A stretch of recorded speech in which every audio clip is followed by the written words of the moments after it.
Chapter 2. Popular imagination, I judge, responded actively to our wireless bulletins of lakes start northward into regions never trodden by human foot or penetrated by human imagination, though we did not mention his wild hopes of revolutionizing the entire sciences of biology and geology.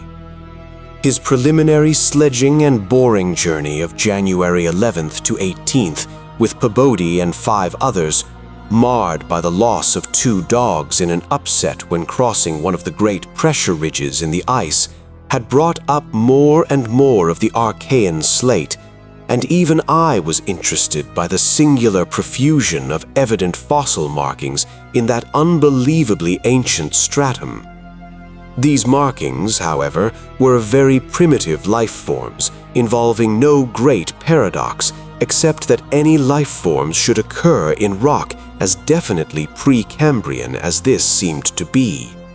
Hence, I still failed to see the good sense of Lake's demand for an interlude in our time-saving program, an interlude requiring the use of all 4 planes, many men, and the whole of the expedition's mechanical apparatus.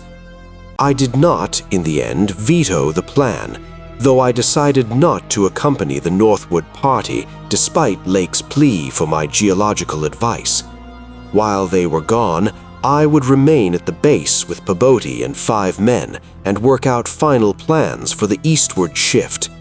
In preparation for this transfer, one of the planes had begun to move up a good gasoline supply from McMurdo Sound, but this could wait temporarily. I kept with me 1 sledge and 9 dogs, since it is unwise to be at any time without possible transportation in an utterly tenantless world of eon-long death. Lake's sub-expedition into the unknown, as everyone will recall, sent out its own reports from the shortwave transmitters on the plains, these being simultaneously picked up by our apparatus at the southern base and by the Arkham at McMurdo Sound, whence they were relayed to the outside world on wavelengths up to 50 meters. The start was made January 22nd at 4 a.m., and the first wireless message we received came only 2 hours later when Lake spoke of descending and starting a small-scale ice melting and bore at a point some 300 miles away from us. 6 hours after that, a second and very excited message told of the frantic beaver-like work whereby a shallow shaft had been sunk and blasted, culminating in the discovery of slate fragments with several markings approximately like the one which had caused the original puzzlement. 3 hours later, a brief bulletin announced the resumption of the flight in the teeth of a raw and piercing gale. And when I dispatched a message of protest against further hazards, Lake curtly replied that his new specimens made any hazard worth taking. I saw that his excitement had reached the point of mutiny and that I could do nothing to check this headlong risk of the whole expedition's success. But it was appalling to think of his plunging deeper and deeper into that treacherous and sinister white immensity of tempests and unfathomed mysteries which stretched off for some 1,500 miles to the half-known, half-suspected coastline of Queen Mary and Knoxlands. Then, in about an hour and a half more, came that doubly excited message from Lake's moving plane, which almost reversed my sentiments and made me wish I had accompanied the party. 10:05 p.m. On the wing. After snowstorm, have spied mountain range ahead higher than any hitherto seen. May equal Himalayas, allowing for height of the plateau. Probable latitude 76 degrees 15 minutes east. Longitude 113 degrees 10 minutes east.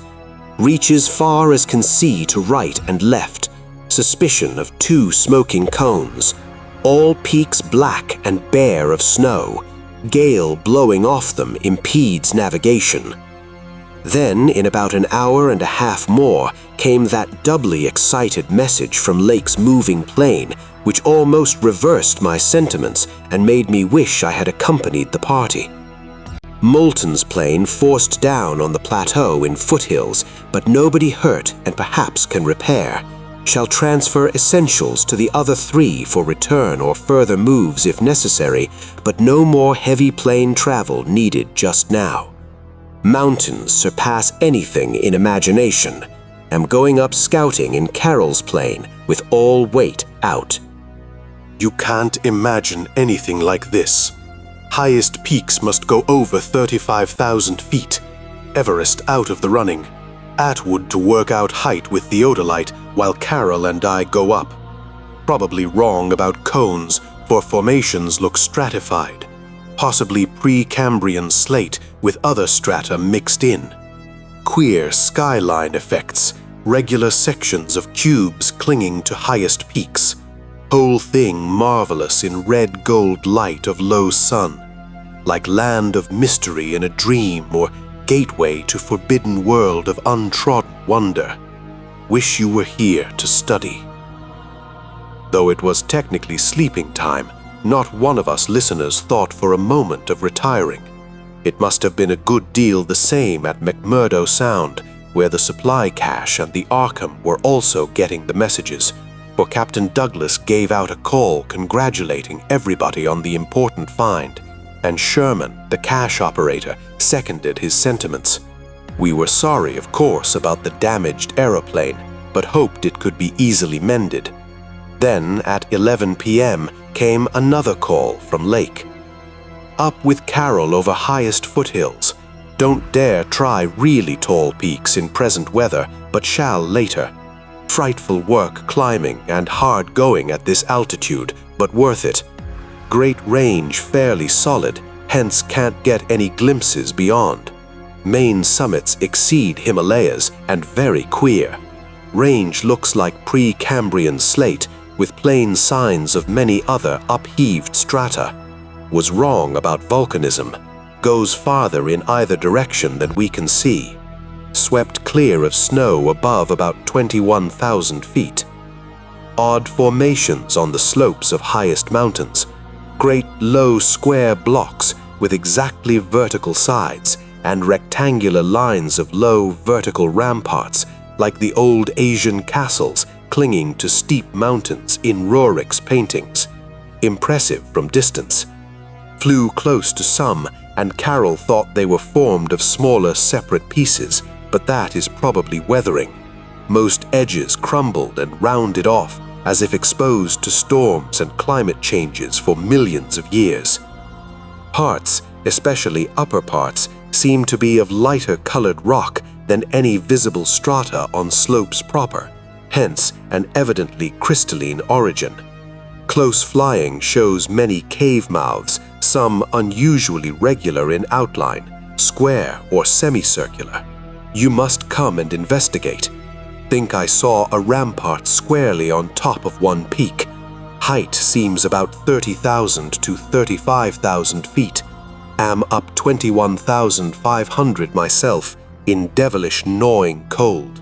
Wind whistles and pipes through passes and in and out of caves, but no flying danger so far. From then on, for another half hour, Lake kept up a running fire of comment and expressed his intention of climbing some of the peaks on foot.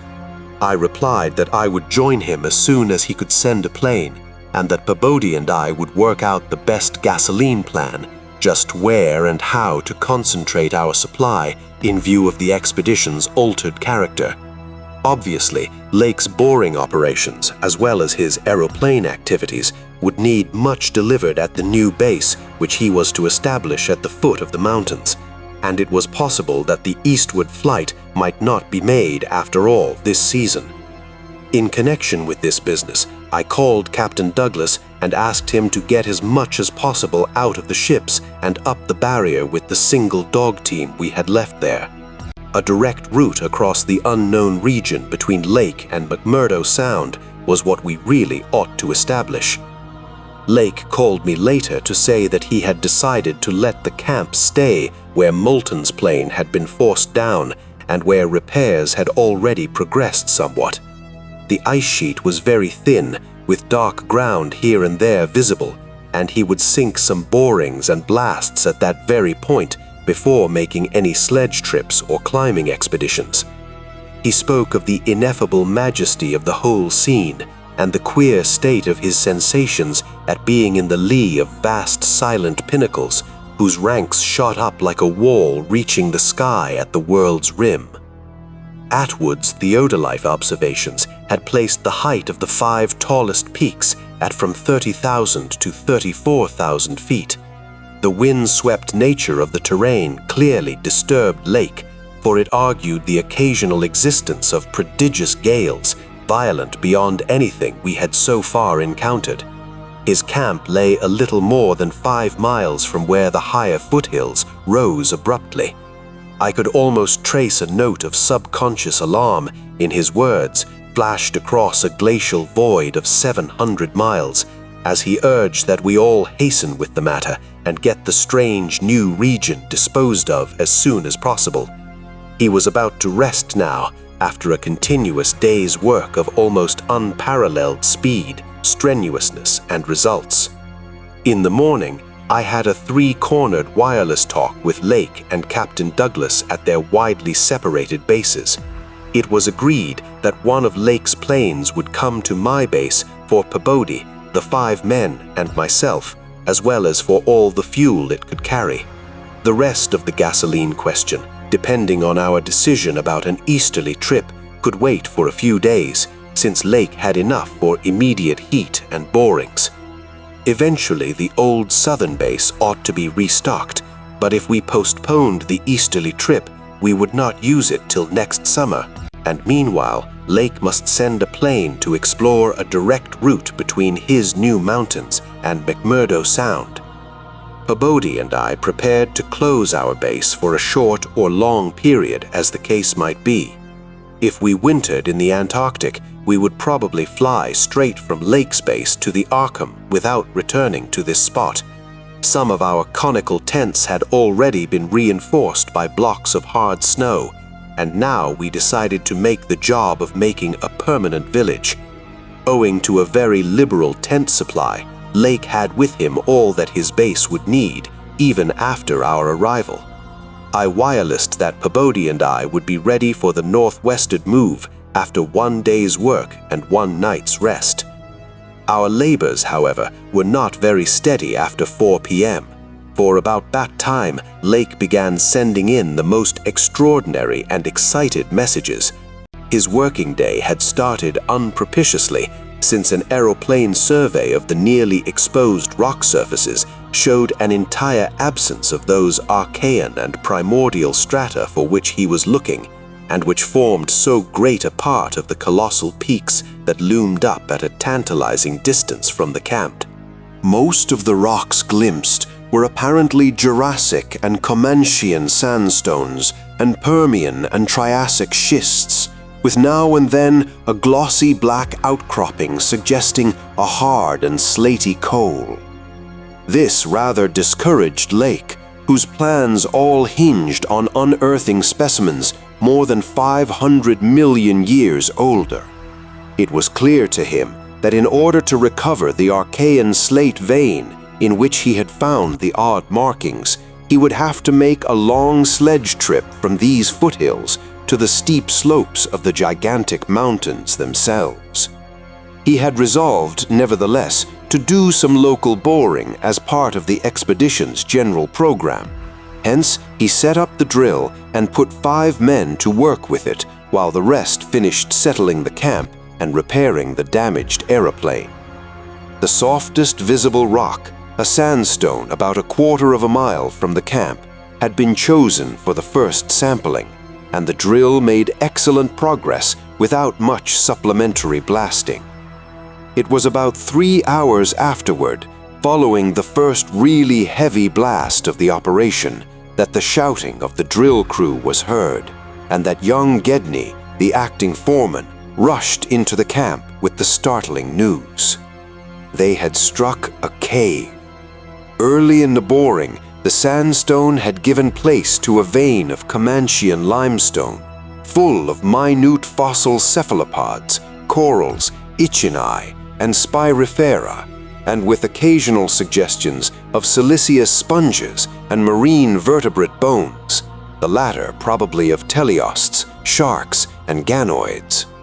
This in itself was important enough, as affording the first vertebrate fossils the expedition had yet secured. But when shortly afterward the drill head dropped through the stratum into apparent vacancy, a wholly new and doubly intense wave of excitement spread among the excavators. A good-sized blast had laid open the subterrane secret, and now, through a jagged aperture, perhaps 5 feet across and 3 feet thick, there yawned before the avid searchers a section of shallow limestone hollowing, worn more than 50 million years ago by the trickling groundwaters of a bygone tropic world. The hollowed layer was not more than 7 or 8 feet deep, but extended off indefinitely in all directions and had a fresh, slightly moving air which suggested its membership in an extensive subterranean system. Its roof and floor were abundantly equipped with large stalactites and stalagmites, some of which met in columnar form. But important above all else was the vast deposit of shells and bones, which in places nearly choked the passage. Washed down from unknown jungles of Mesozoic tree ferns and fungi, and forests of tertiary cycads, fan palms, and primitive angiosperms, this osseous medley contained representatives of more Cretaceous, Eocene, and other animal species than the greatest paleontologist could have counted or classified in a year. Mollusks, crustacean armor, fishes, amphibians, reptiles, birds, and early mammals, great and small, known and unknown. No wonder Gedney ran back to the camp shouting, and no wonder everyone else dropped work and rushed headlong through the biting cold to where the tall derrick marked a newfound gateway to secrets of inner earth and vanished eons. When Lake had satisfied the first keen edge of his curiosity, he scribbled a message in his notebook and had young Moulton run back to the camp to dispatch it by wireless. This was my first word of the discovery, and it told of the identification of early shells, bones of ganoids and placoderms, remnants of labyrinthodonta and thecodonti, great mosasaur skull fragments, dinosaur vertebrae and armor plates, pterodactyl teeth and wing bones, Archaeopteryx debris, Miocene shark's teeth, primitive bird skulls, and other bones of archaic mammals such as paleotheres, xiphodons, eohippi, oreodons, and titanotheriide. There was nothing as recent as a mastodon, elephant, true camel, deer, or bovine animal. Hence, Lake concluded that the last deposits had occurred during the Oligocene age, and that the hollowed stratum had lain in its present dried, dead, and inaccessible state for at least 30 million years. On the other hand, the prevalence of very early life forms was singular in the highest degree. Though the limestone formation was, on the evidence of such typical embedded fossils as ventriculites, positively and unmistakably Comanchian, and not a particle earlier, the free fragments in the hollow space included a surprising proportion from organisms hitherto considered to be peculiar to far older periods. Even rudimentary fishes, mollusks, and corals as remote as the Silurian or Ordovician. The inevitable inference was that in this part of the world there had been a remarkable and unique degree of continuity between the life of over 300 million years ago and that of only 30 million years ago.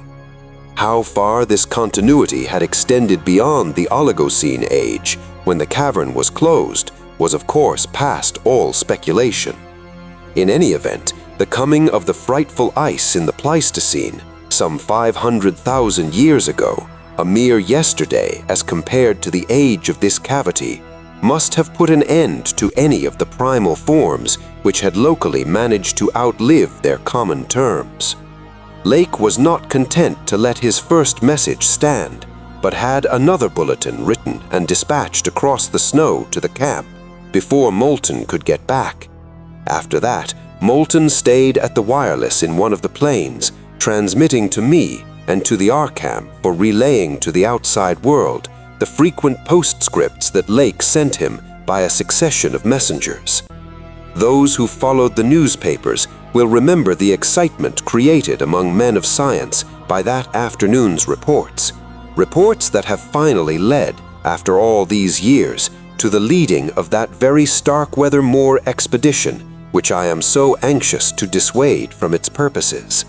I better give the messages literally as Lake sent them, and as our base operator McTighe translated them from his pencil shorthand. Fowler makes discovery of highest importance in sandstone and limestone fragments from blasts. Several distinct triangular striated prints, like those in Archean slate, proving that source survived from over 600 million years ago to Comanchean times without more than moderate morphological changes and decrease in average size. Comanchean prints apparently more primitive or decadent, if anything, than older ones. Emphasize importance of discovery in press will mean to biology what Einstein has meant to mathematics and physics, joins up with my previous work and amplifies conclusions. Appears to indicate, as I suspected, that Earth has seen a whole cycle or cycles of organic life before known one that begins with Archaeozoic cells, was evolved and specialized not later than 1,000 million years ago, when planet was young and recently uninhabitable for any life forms of normal protoplasmic structure. Question arises when, where, and how development took place. Later, examining certain skeletal fragments of large land and marine saurians and primitive mammals, find singular local wounds or injuries to bony structure not attributable to any known predatory or carnivorous animal of any period. Of two sorts, straight, penetrant bores and apparently hacking incisions, one or two cases of cleanly severed bones. Not many specimens affected. Am sending to camp for electric torches. Will extend search area underground by hacking away stalactites. Still later, have found peculiar soapstone fragment about 6 inches across and 1.5 inches thick, wholly unlike any visible local formation, greenish but no evidences to place its period, has curious smoothness and regularity, shaped like 5-pointed star with tips broken off, and signs of other cleavage at inward angles and in the center of surface. Small, smooth depression in center of unbroken surface arouses much curiosity as to source and weathering. Probably some freak of water action. Carroll, with magnifier, thinks he can make out additional markings of geologic significance. Groups of tiny dots in regular patterns. Dogs growing uneasy as we work and seem to hate this soapstone. Must see if it has any peculiar odor. Will report again when Mills gets back with light and we start on underground area. 10:15 p.m. Important discovery. Orendorff and Watkins working underground at 9:45 with light found monstrous barrel-shaped fossil of wholly unknown nature, probably vegetable unless overgrown specimen of unknown marine radiata. Tissue evidently preserved by mineral salts, tough as leather but astonishing flexibility retained in places. Marks of broken off parts at ends and around sides. 6 feet end to end, 6 feet 5 ridged barrel torso, 3 5/10 feet central diameter, 1 foot end diameters, dark gray, flexible, and infinitely tough. 7-foot membranous wings of the same color, found folded, spread out of furrows between ridges. Wing framework tubular or glandular of lighter gray with orifices at wingtips. Spread wings have serrated edge. Around equator, one at the central apex of each of the 5 vertical stave-like ridges, are 5 systems of light gray flexible arms or tentacles found tightly folded to torso, but expansible to maximum length of over 3 feet, like arms of a primitive crinoid. Single stalks 3 inches diameter branch after 6 inches into 5 substalks, each which branches after 8 inches into 5 small tapering tentacles or tendrils, giving each stalk a total of 25 tentacles. At the top of torso, blunt bulbous neck of light gray with gill-like suggestions holds yellowish 5-pointed star-shaped apparent head covered with 3-inch wiry cilia of various prismatic colors. Head thick and puffy, about 2 feet point to point, with 3-inch flexible yellowish tubes projecting from each point. Slit in exact center of top, probably breathing aperture. At the end of each tube is a spherical expansion where yellowish membrane rolls back on handling to reveal glassy red irised globe, evidently an eye. 5 slightly longer reddish tubes start from the inner angles of the star-shaped head and end in sac-like swellings of the same color, which, upon pressure, open to bell-shaped orifices 2 inches maximum diameter and lined with sharp white tooth-like projections, probable mouths. All these tubes, cilia, and points of the star-shaped head found folded tightly down, tubes and points clinging to bulbous neck and torso. Flexibility surprising despite vast toughness. At the bottom of torso, rough but dissimilarly functioning counterparts of the head arrangements. Bulbous light gray pseudo-neck without gill suggestions holds a greenish 5-pointed star-shaped arrangement. Tough, muscular arms 4 feet long and tapering from 7 inches diameter at base to about 2 5/10 at point. To each point is attached small end of a greenish, 5-veined membranous triangle 8 inches long and 6 wide at farther end. This is the paddle, fin, or pseudo-foot, which had made prints in rocks from 1,000 million years to 50 or 60 million years old. From inner angles of starfish arrangement project 2-foot reddish tubes tapering from 3 inches diameter at base to 1 at tip. Orifices at tips.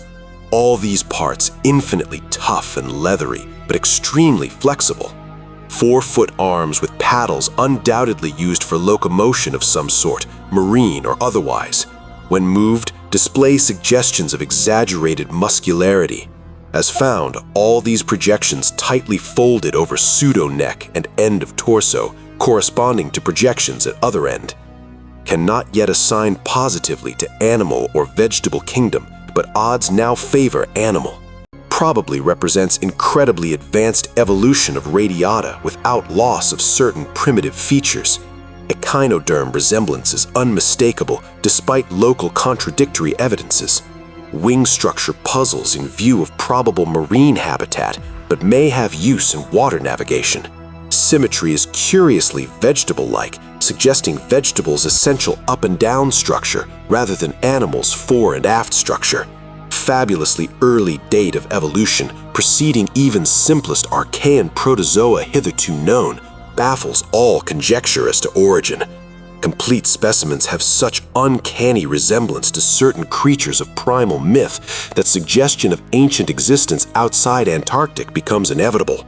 Dyer and Peabody have read Necronomicon and seen Clark Ashton Smith's nightmare paintings based on text, and will understand when I speak of elder things supposed to have created all Earth life as jest or mistake.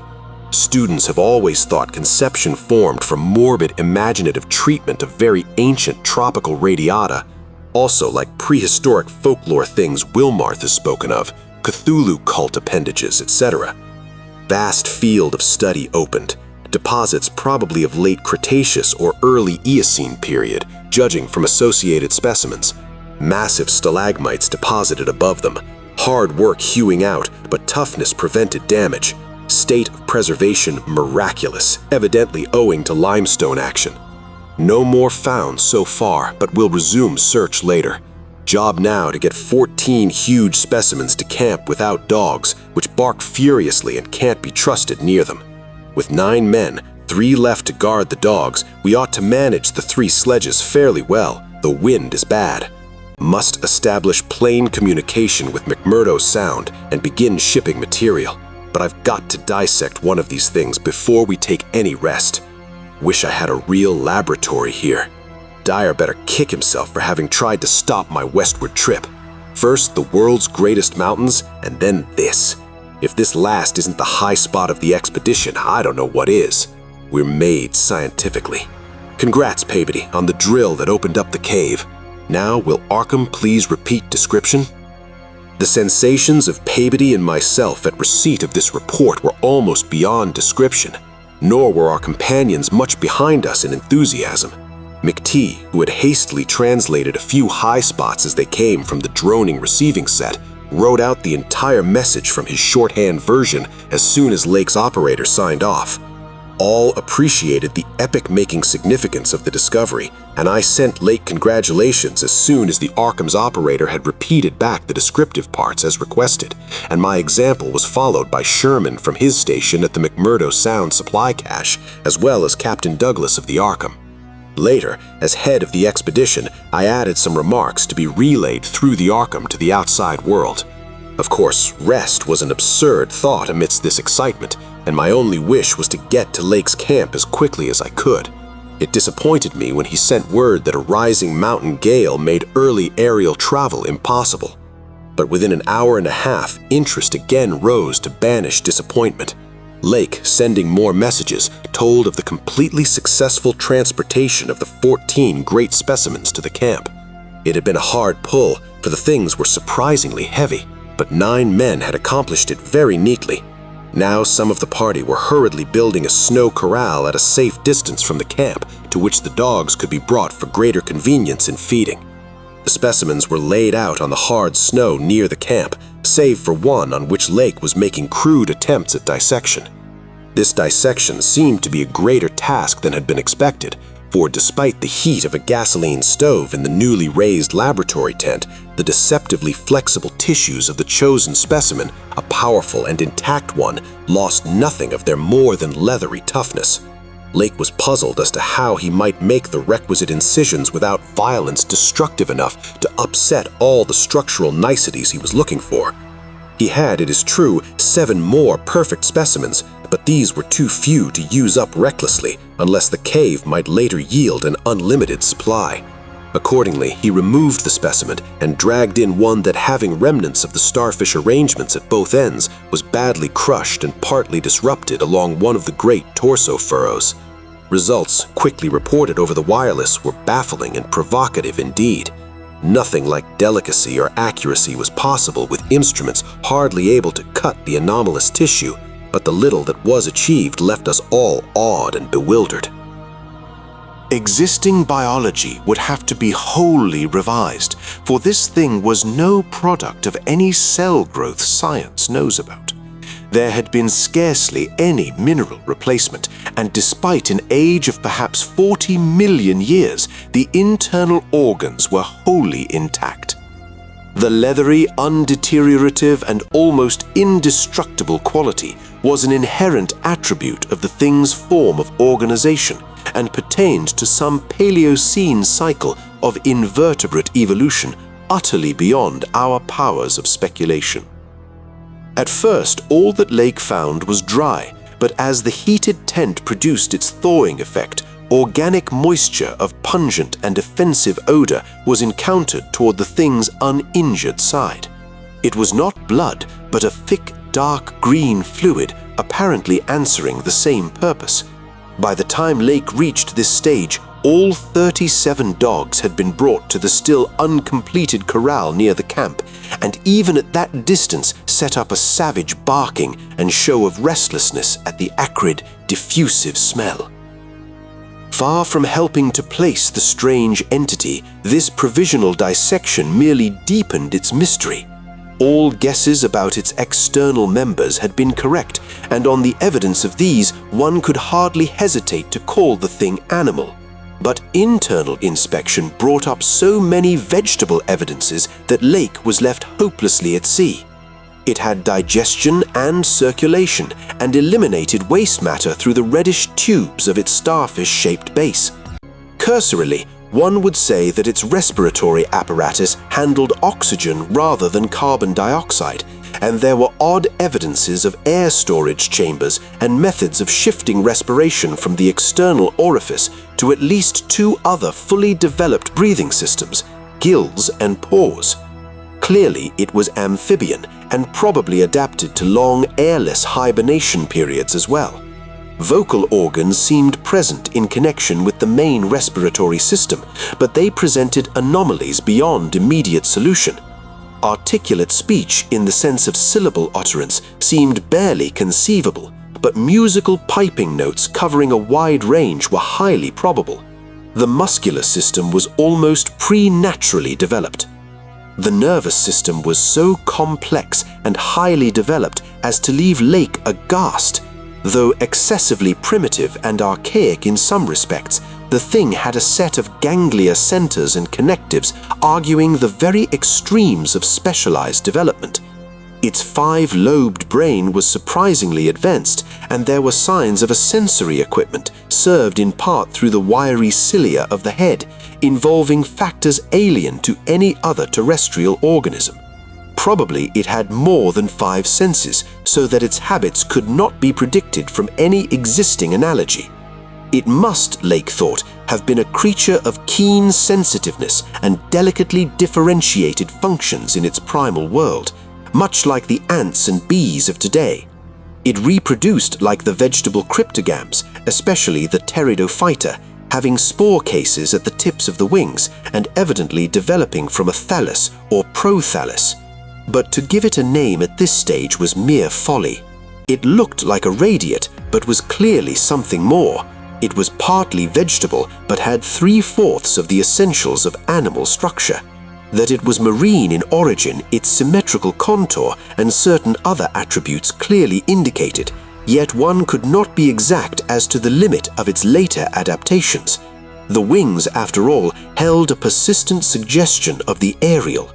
How it could have undergone its tremendously complex evolution on a newborn Earth in time to leave prints in Archean rocks was so far beyond conception as to make Lake whimsically recall the primal myths about great old ones who filtered down from the stars and concocted Earth life as a joke or mistake, and the wild tales of cosmic hill things from outside told by a folklorist colleague in Miskatonic's English department. Naturally, he considered the possibility of the Precambrian prints having been made by a less evolved ancestor of the present specimens, but quickly rejected this too facile theory upon considering the advanced structural qualities of the older fossils. If anything, the later contours showed decadence rather than higher evolution. The size of the pseudo-feet had decreased, and the whole morphology seemed coarsened and simplified. Moreover, the nerves and organs just examined held singular suggestions of retrogression from forms still more complex. Atrophied and vestigial parts were surprisingly prevalent. Altogether, little could be said to have been solved, and Lake fell back into mythology for a provisional name, jocosely dubbing his finds the Elder Ones.